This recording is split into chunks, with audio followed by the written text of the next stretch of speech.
Regulations and model work for them. Good afternoon. Welcome into the Senate Committee on Government Operations Committee meeting of Wednesday, March 18th, 2026. We can't use the bill number yet because we don't have possession of the bill, but I believe this will show up eventually as the OPR bill. And I had asked Tim to come in and in half an hour do a million-mile overview of the bills, and we'll let him do that, and then we're going to adjourn for the day. Thank you very much for having me, Chair Caldwell. My name is Tim Devlin, legislative faculty member. The committee has been provided with a overview and the as passed by version that came out of the House. Which one are you going to use? The overview. I'm gonna get my idea. Okay. And It's over from space. so, It's a million miles away from space. Good one. it is 6 pages, but yes, I'll try to run through it rather quickly. I'll just kind of rattle off some of the contents of the bill based on the purpose section of the bill to give you a very high overview of structure the bill for delivering some amount of detail and just reserving the language for another day. So this bill proposes to explicitly enable the Office of Professional Regulation, or OPR, to rescind licenses in instances of 1, administrative error, 2, non-payment, 3, withdrawal from class of interstate contact. It will enable OPR to enforce attempted fraudulent or deceptive procurement or use of license, actual fraudulent or deceptive procurement of that license was already prohibited. This speaks to the House, that's why it's House on 6. It will require professional regulation board members to be adults. It will correct terminology for licensing for foreign applicants. It will create additional combinations of education experience and prerequisites for accountant licensure. It will create a limited access dentist, limited academic dentist license. And just a quick note, they'll have a $0 fee. So it will remove the requirement for advanced practice registered nurses, or APRS, and a license renewal. That is to include documentation of completion of the APR and practice requirement. It will enable pharmacists to prescribe, order, or administer tests for COVID, influenza, streptococcal pharyngitis, and subsequent drug treatment of those. It will enable the OPR to create temporary policies to supplement psychologist licensure educational requirements notwithstanding and contrary rules. It will eliminate the advisory committee on midwifery that reports to OPR and the Commissioner of Health. It will change the license renewal requirement for midwives to submit individual practice data to a discretionary decision to be made by the director. It will modify the definition of practice of funeral services to include dispositions of human remains by cremation, alkaline hydrolysis, or natural organic reduction, and it will require OPR to report on the professional regulation of speech pathology assistants. The pathologists themselves are already regulated, so it will be a sunrise report of assistants, and then it will require the registration of established establishments and expand on operational requirements and related professional conduct measures for those regulated professions. Also, I should note here is the introduction of really the only B in the bill, which has to do with the registration of Assange statutes. Is the phrase natural organic reduction the same thing as saying green burials? I believe it is, but I defer to OPR for more complete answer. So part 1 of the bill, and this is sections 1 through 7, and these are the general powers granted to OPR when they regulate any of their professions. So they're located in Title 3 in the executive branch, compared to Title 26, where we find a chapter for each specific regulated profession. So Section 1 will amend the duties of the office about the previous A 123. And here's where we have the rescission provisions here. And this will create pathways and provide due process for rescission of licenses. Again, the three situations where the license would be rescinded are for an administrative error, license issued by accident, non-payment of fees after it's issued, applicant doesn't pay up essentially, and then withdrawal from collapse of interstate compact. So that would take place if X number of states leave a compact and it's no longer viable under the conditions of the compact, or Vermont. And the collapse of it, or Vermont itself, just unilaterally withdraws, which there's always a process in every compact that we sign on to for withdrawal. Let's see, it's useful to note that there's different levels of process provided to the applicants depending on how long they've held their license for before it's rescinded. So I had to double check, but let's just say it's before X days, it's somewhat more expedited. After X days of holding it, there's more process and review provided, although there are appeal rights in either way. So we turn to section 2, which will amend 3 VSA 129. This will retitle that section powers of the board or director and advisory professionals, discipline and decision processes. And actually, now that I'm just looking at this, sections 1, 2, and 3 really will affect 3 statutory sections, all having to do with that rescission process. And I should specify that that X period of days is actually 30 days. So there's additional process. Somebody who's held a license more than 30 days. Let's see. So now moving on to section 4, which will amend 3 VSA 123, disciplinary action to be reported to the office. And this is where we have some of the rephrasing so that the clarity essentially is remove double negative. And then we have section 5, and then you have 3 VSA 129A, and we do professional conduct large. And this is where we have introduction of the attempting language, that is attempting to fraudulently or deceptively procure or use a license. Just current statute, which is if you do this, essentially a sanction. Section 6 will amend a previous VSA 129B, board members and advisory. Senator White? And if it's not the right time to ask kind of those questions, I want to look, I have your write up, but I will probably have to turn to the language. Can you give me an example of someone having deceptive procurement? Would that be if you lied about something and then you got a license and then they found out, well, that was a lie?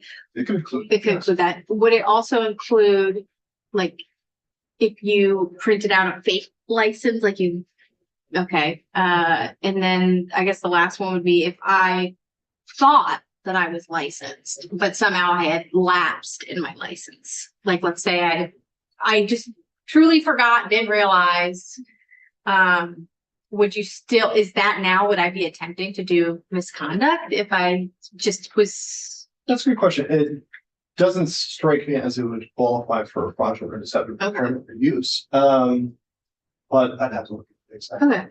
I don't know if it would really fall within that. Okay. Maybe just practicing without licensure in general.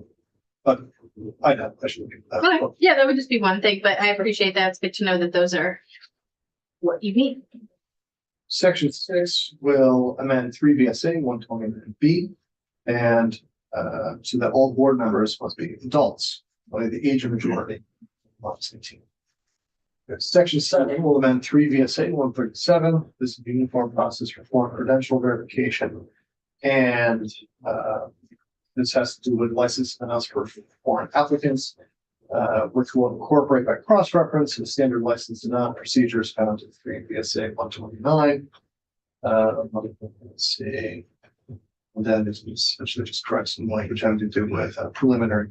And okay, there's an amendment that corrects this will correct some outdated terminology by removing the word preliminary or license denials. Part 2, and now we move from the general powers of OPR into the profession-specific elements of the bill. So part 2 has to do with accountants. And sections 8 and 9 will be read together.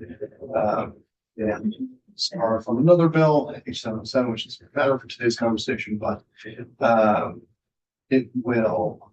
Okay. Sorry, you can kind of discount that head note. That was more for it's Government Operations Committee, but if you're really interested, there's stuff that they call history there. So sections 8 through 9 will together just kind of replace some of the nomenclature, as well as create additional combinations of education and experience that can be used for obtaining a license by examination.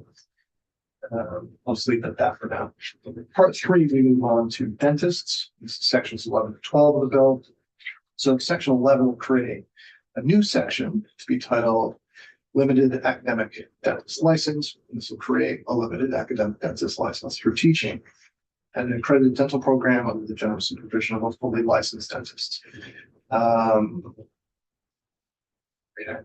And section 12 just clarifies that there is fee of $0, like no fee for that license.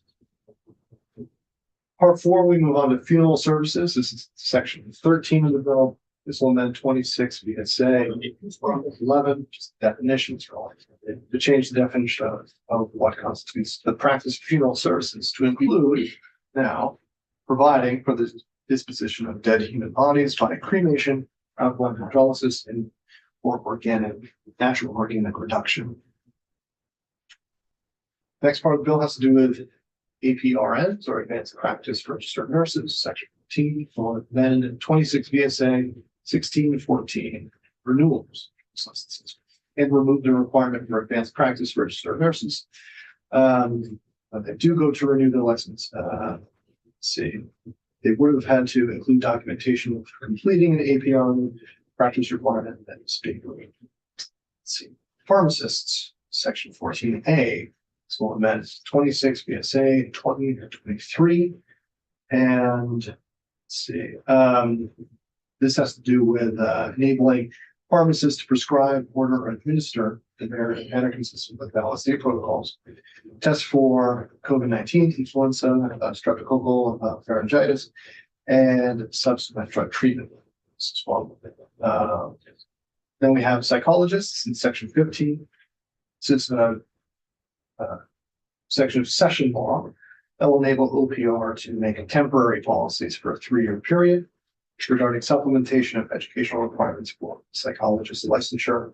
These policies will control, notwithstanding any existing rule, contrary, and require OPR to update those rules regarding that supplementation by the end of that period. Moving on to midwives in section 16. Let's see, so it amends 2 different sections within chapter 85 of Title 26 of the midwives.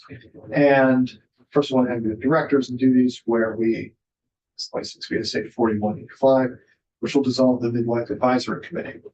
And then in 26 VSA 4127, the renewals, it will remove the requirement that licensed midwives submit individual practice data.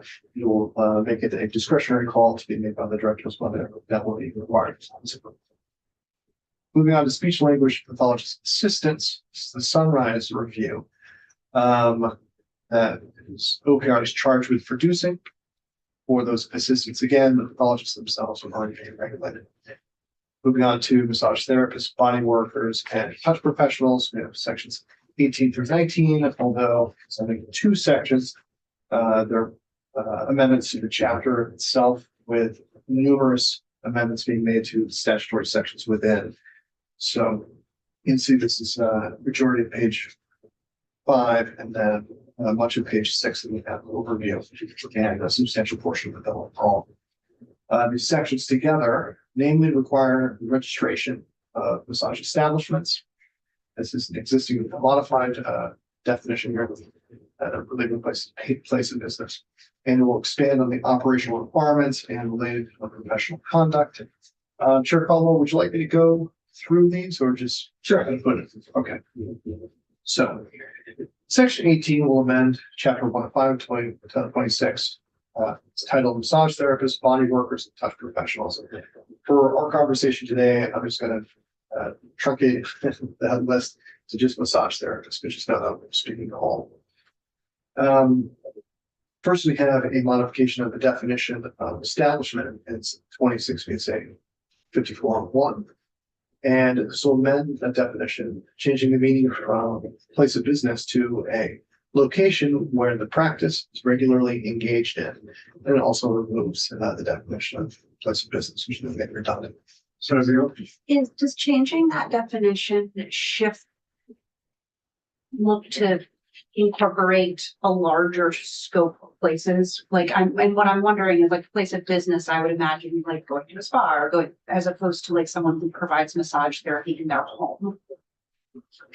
I think it does broaden it in some, and then choose maybe an exception in other places for as I would suffice it to say, I think it broadens for the most part, but to take a closer look, provide more satisfactory. 26 VSA 5403 having to do with unauthorized practice is amended to add, let's see, to who may be found to be conducting unauthorized practice. Individuals who own or operate and register establishments. Then we move on to exemptions in 26 VSA 54.4, that is exemption from who is practicing or register massage therapists. And this section is intended that massage therapists are allowed to practice in a location that is not a registered establishment if the licensee and the client agree in advance that the location is acceptable. That's what's thinking before. Also, a new subsection D is added to clarify that establishment registration is not required by a solo licensee or person otherwise exempt from registration. That's going to be people who are otherwise registered, typically like physical therapists, doctors, etc. 26 VSA 5411 having to do with the duties of the director. The section could be amended to add a new subdivision 5 enabling the director to adopt rules limiting the applicability of this chapter as applied to establishments operating within private homes. That's rulemaking expected there. 26 VSA section 5423 establishments designee inspection. The section is going to be amended to require establishments register with OPR. Since we're get to that B of body of amendments, and will ensure that the establishment is being operated lawfully, regardless of whether or not the owner is on site and has personal knowledge, or maybe on site and doesn't have personal knowledge. Provide that it will also provide that the director has the ability to demand certain ownership information and to make inspection prior to registration. And it will also enable OPR to deny registration based on location, prior unprofessional conduct. 26 VSA 5423 fees, and this is really the only real fee section of the bill. This will be amended to enable establishments where the practice of massage or body work, etc., is provided by only 2 massage therapists to pay a reduced fee, $50 for registration and $75 for biannual renewal. Again, just to make a quick note that solo practitioners do not have to register at all. And let's see, establishments with more than 2 therapists will pay default fee of $100. And sorry, I didn't include the default renewal fee. Next out.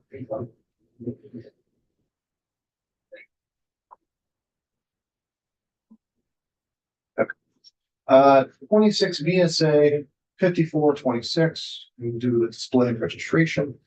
This will be amended to require the display of both the establishment's registration and the registration of a practice licensee as well.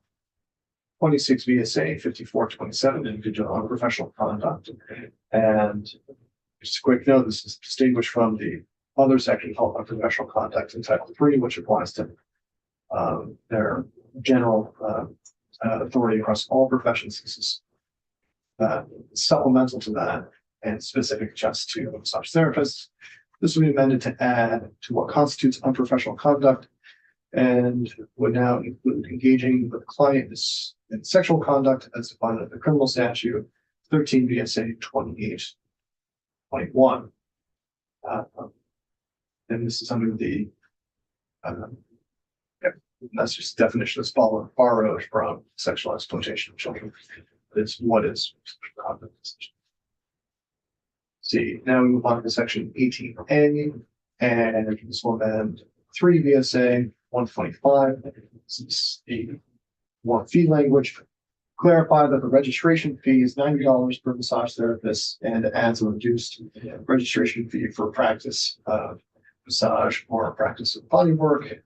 But it's the same way. And how these relate is one, in the Title 26, that is the massage specific chapter, that basically says, it points to the fees where the fees have been specified. They kind of mirror each other in language of, so they can work together to provide the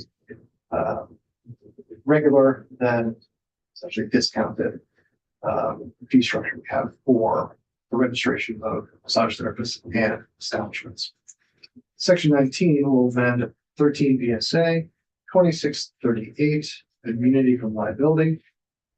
Note that this is in Title 13, so this is the criminal statutes. This will add a safe harbor for victims of prostitution and human trafficking to report those crimes without themselves being prosecuted for unauthorized practice of massage body work under Title 26. Then we will wrap up with just the effective dates in section 20. So we have sections 1 through 10 having to do with general powers and accountants.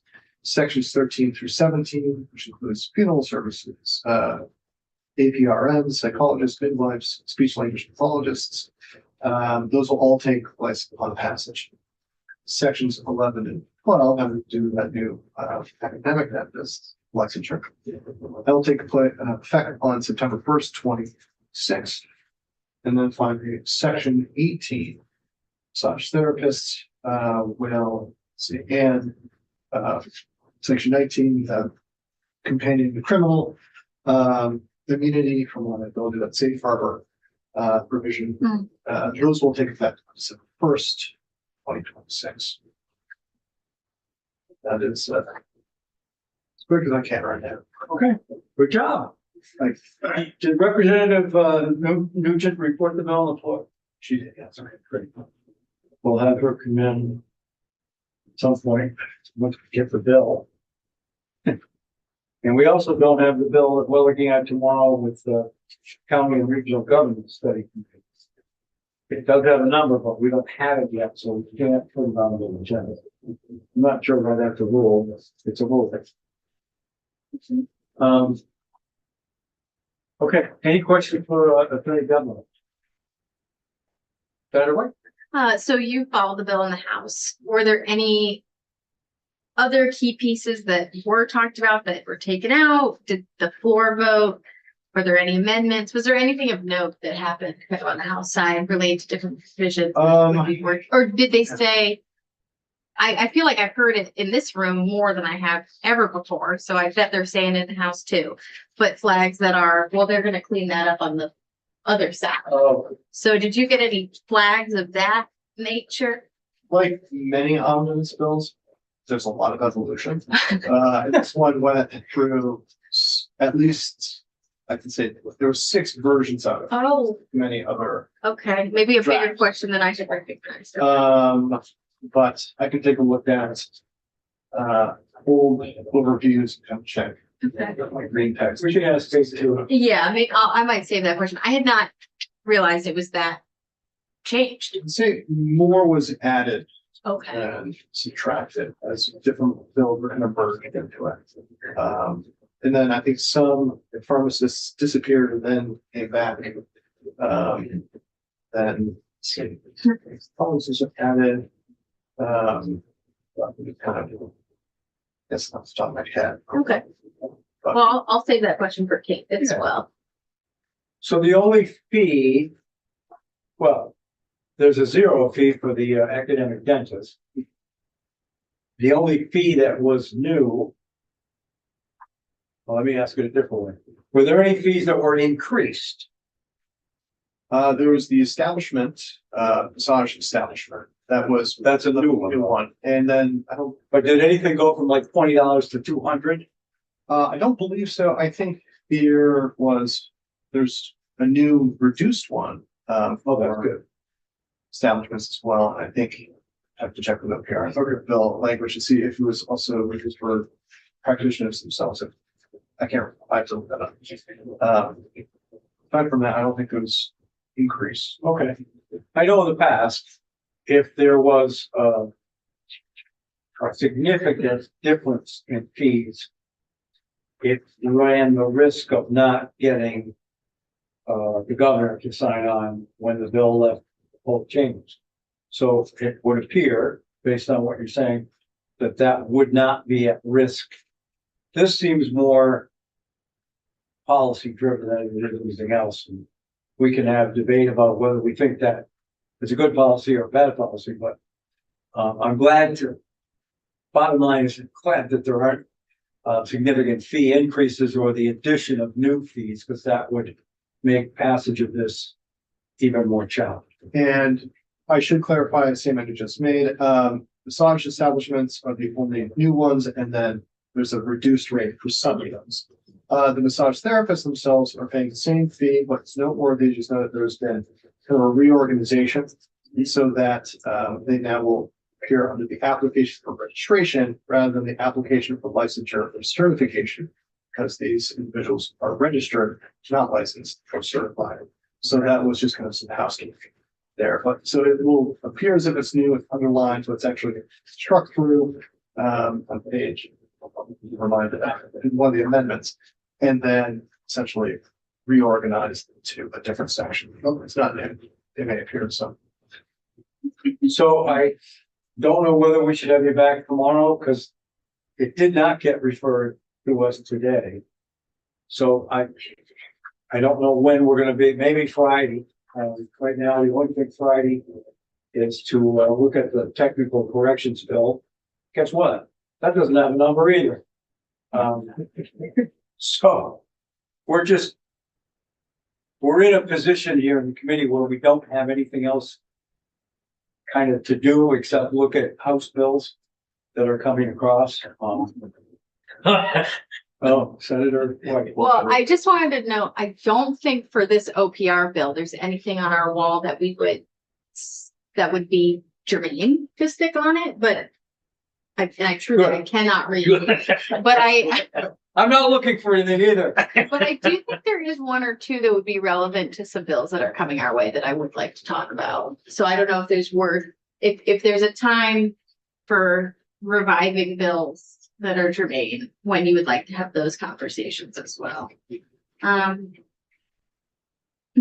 maybe not have that conversation. Well, how about this? I'll take a personal peruse, and if there's anything that I think is germane to, and nothing I think is germane to the OPR bill, but Yes. anything else we're getting, I will bring it up. Okay, that's fair. I'll do my best to entertain. But it's gotta be germane.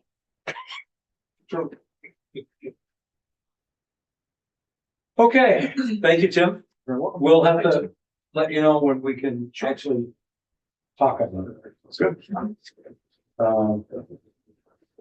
Anything else from the committee for the day? We figure out S89 and what's happening with S89. Are we doing an amendment? We're not doing an amendment. It's all coming to the board tomorrow. It is coming to the board tomorrow. There is a small amendment. And it is just, we forgot. So in the beginning portion of the bill, we made very clear that, we added the language of in the line of duty. Mm, And in the second part of the bill, we forgot that. So we're just adding that back in. oh, okay. I have the amendment. Doesn't seem like it would make. Yeah, it's really a technical change. It was just an oversight. Great. That was missed by editing, until after the fact. So I have submitted the amendment. I will do the floor report and the amendment. But we're not, but then we'll let the House dig into the larger questions. So there is going to be a floor amendment, but it is just a little technical change. Beautiful. Thank you for that update. Yes. Anything else? I don't know where 275 is right now. That's cemetery bill. It's either in finance or it's probably finance because of the $5 fee. I don't think it's in appropriations. Did we have anything else that we had asked of that we don't? I think that's it. Senate Agriculture is a miscellaneous bill. It's in finance. Huh? It's in finance, you're right. Okay. Okay, well, with that in mind, we'll adjourn for the day and see all of you tomorrow.